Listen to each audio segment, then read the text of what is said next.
Hello everyone, তো নমস্কার সবাইকে। এবং আজকে আমরা যে টার্মটাকে শুরু করতে চলেছি ওটা হলো রিলেশনস এক্সপ্রেসড বাই প্রিপোজিশনের নেক্সট পার্টটা। ফার্স্ট পার্ট আমি আমার প্রিভিয়াস ভিডিও, যা তুমি উপরের আই বাটন কিংবা ডেসক্রিপশনে যদি তুমি একটু স্ক্রল করো তখনই তুমি আমার ওই ভিডিওটাকে পেয়ে যাবে। তো আজকে আমরা 4 নাম্বার থেকে স্টার্ট করছি। ওইটাতে আমি 3 পার্টস অব্দি ডিসক্রাইব করেছিলাম। ওকে, আজকেও 3 পার্টস হবে।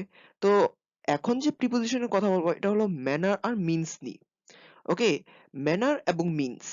ম্যানার এবং মিন্স আমি এইখানে ডেসক্রাইব করবো যে যখন কোনো পদ্ধতি, ঠিক আছে, যখন কোনো পদ্ধতি নিয়ে আমরা প্রিপোজিশনকে ব্যবহার করব, কোনো পদ্ধতির স্বরূপ আমরা যখন কোনো প্রিপোজিশনকে ব্যবহার করব তখন কোন কোন প্রিপোজিশন কি কি ভাবে ব্যবহার করব। ফার্স্ট প্রিপোজিশন হলো আমাদের বাই। এখন এই বাইটাকে আমরা কিভাবে ইউজ করব, দেখো আমি যদি তোমাদেরকে বলি যে he makes his living by tuition, ঠিক আছে, সে নিজের জীবিকা নির্বাহ করে টিউশনের মাধ্যমে, মানে স্টুডেন্টসদের পড়িয়ে সে জীবিকা নির্বাহ করে। ওকে, তো এদিকে আমি বাই ইউজ করলাম। নেক্সট দেখো এদিকে আছে উইথ। ওকে, এখানে উইথ আছে। তো আমি যদি তোমাদেরকে একটা প্রশ্ন করি, cut it with a blade. Okay, cut it with a blade, তুমি এটিকে কাটো একটা ব্লেডের সাহায্যে। তো এদিকে দেখো আমি উইথ ইউজ করেছি, রাইট? আমি এদিকে এক্সাম্পলস দেইনি, তোমরা একটু মিলিয়ে নিও। তো উইথ ইউজ হয়েছে। তো ইউজ, আমি একটা ব্লেডের দ্বারা এটাকে কাটছি। ওকে, দ্বারা মানে একটা পদ্ধতি ইউজ করেছি। নেক্সট হচ্ছে থ্রো। এই থ্রোটা হলো a friend can lead his social life through a friend. Okay, একটা বন্ধু তার একজন বন্ধুর দ্বারাই সোশ্যাল লাইফে এক্সিস্ট করতে পারে। ওকে, আর ফ্রমটার এক্সাম্পল তুমি আমাকেই বলবে। ওকে, তো এখন আমরা চলে আসি নেক্সট স্লাইডে। এখন আমরা আমাদের রিজন অর পারপাস দিয়ে আবার তোমাদেরকে বোঝানোর চেষ্টা করছি। ওকে, রিলেশনস এক্সপ্রেসড বাই প্রিপোজিশন। তো রিজন অর পারপাস দিয়ে আমি তোমাদেরকে কি বোঝাতে পারি? কারণ কিংবা উদ্দেশ্য। রিজন দিয়ে আমি তোমাদেরকে কারণ বোঝাবো, আর পারপাস দিয়ে আমি তোমাদেরকে উদ্দেশ্য বোঝাবো। তো ফার্স্ট হলো আমাদের ফর। ওকে, এই ফর দিয়ে আমি তোমাদেরকে কি করতে পারবো যে he died for the country. Okay, সে তার দেশের জন্য মরেছে, ঠিক আছে। তো তার রিজনটা কি হলো? দেশের জন্য মরা। নেক্সট হলো ফ্রম। এই যে ফ্রমটা আছে, এই ফ্রম দিয়ে আমি তোমাদেরকে যদি একটা এক্সাম্পল বলি, he is suffering from cold. Okay, সে সর্দি, তার সর্দি হয়েছে। ওকে, তো তার এটা রিজন বুঝাচ্ছে। নেক্সট হচ্ছে অফ। ওকে, এদিকে আছে অফ।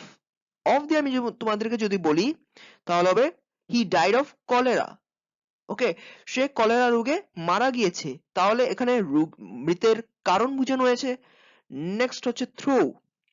ওকে, যদি আমি থ্রু দিয়ে বলি he lost his book through negligence, তার বেপরোয়াত্মার জন্য সে তার বইটিকে হারিয়েছে, ঠিক আছে। আমি তো তোমাদেরকে এটা বললাম শুধু কারণ। এখন আমি তোমাদেরকে বলবো যে উদ্দেশ্য দিয়ে। ওকে, তো উদ্দেশ্য দিয়ে আমি তোমাদেরকে যদি বলি যে he does, okay, he does his duties for the good of the people. Okay, তাহলে এখানে পারপাস আছে, আমি এখানে ইউজ করলাম আমাদের ফর। নেক্সট যদি আমি তোমাদেরকে বলি যে আছে আমাদের উইথ। ওকে, থ্রো আর টু দিয়ে তোমরা আমাকে বলবে, আর উইথ দিয়ে আমি তোমাদেরকে যদি রিজন অর পারপাস বোঝানোর চেষ্টা করি তাহলে হবে, আমি বলছি যে ট্রাম্বলস, হি ট্রাম্বলস উইথ ফিয়ার। এই যে উইথটা, এই উইথটা আমি রিজন দিয়ে বোঝাচ্ছি। ওকে, তাহলে সে ভয়ের কারণে কাঁপছে, আমি এখানে রিজন তোমাদেরকে বুঝালাম। ওকে,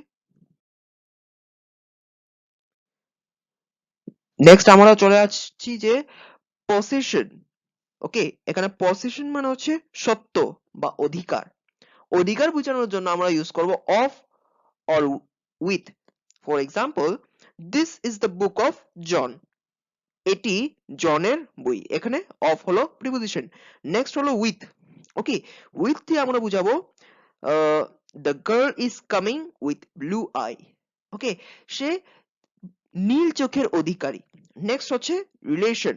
এখন রিলেশনটা কি? রিলেশন হচ্ছে উইথ দিয়ে হবে। রিলেশন উইথ দিয়ে হবে। I live with my parents, আমার প্যারেন্টসদের সাথে একটা রিলেশন খুব ভালো হয়েছে। ওকে, নেক্সট আমাদের হচ্ছে এটাই last, standard or rate or value or speed. মানে এরা হচ্ছে মান অথবা হার কিংবা মূল্যমান কিংবা গতি, এই সমস্ত কিছু বোঝানোর জন্য আমরা ইউজ করব at আর by।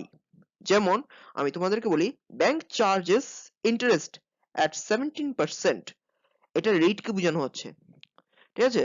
17% রেট করে ব্যাংক ইন্টারেস্ট চার্জ করে, তাহলে এটা এটটা হচ্ছে আমাদের রেট। নেক্সট হচ্ছে বাই। এই বাইটা হবে, যেমন আমি তোমাদেরকে বলি যে cloth is sold by the meter, ঠিক আছে? এটা স্ট্যান্ডার্ড বোঝানো হচ্ছে তোমাদেরকে, স্ট্যান্ডার্ড বোঝানো হচ্ছে, মান বোঝানো হচ্ছে যে কাপড় মিটার দ্বারা বিক্রি করা হয়। নেক্সট আমি তোমাদেরকে যদি বলি ভ্যালুর কথা, ভ্যালুর কথা আমি তোমাদেরকে বলতে পারি যে rice is sold at race 8 per KG, ঠিক আছে? 8 টাকা পার কেজি করে চাল বিক্রি করা হয়, এটা হলো ভ্যালু। আর স্পিড যদি আমি তোমাদেরকে বলি যে the train is running at 80 kilometer per hour, সবকিছু দিয়েই তোমরা বুঝতে পেরেছো, বাইকটাকে বুঝতে পেরেছো আর এরটাকে বুঝতে পেরেছো। ওকে, I hope that you have liked this video. If you like the video, please hit the like button and subscribe to my channel and set the bell icon all for latest updates. Thank you for being till the end of this video. আর যাওয়ার আগে আমি তোমাদেরকে বলছি, যদি তুমি আমার গ্রামারের প্লেলিস্টটা দেখতে চাও তাহলে রাইট ওয়ালা প্লেলিস্ট তোমার জন্য বেস্ট হবে, আর যদি ক্রিয়েটিভ রাইটিংস এর প্লেলিস্ট দেখতে চাও তাহলে লেফট ওয়ালা প্লেলিস্টের উপর ক্লিক করো, এনজয় করো। Thank you.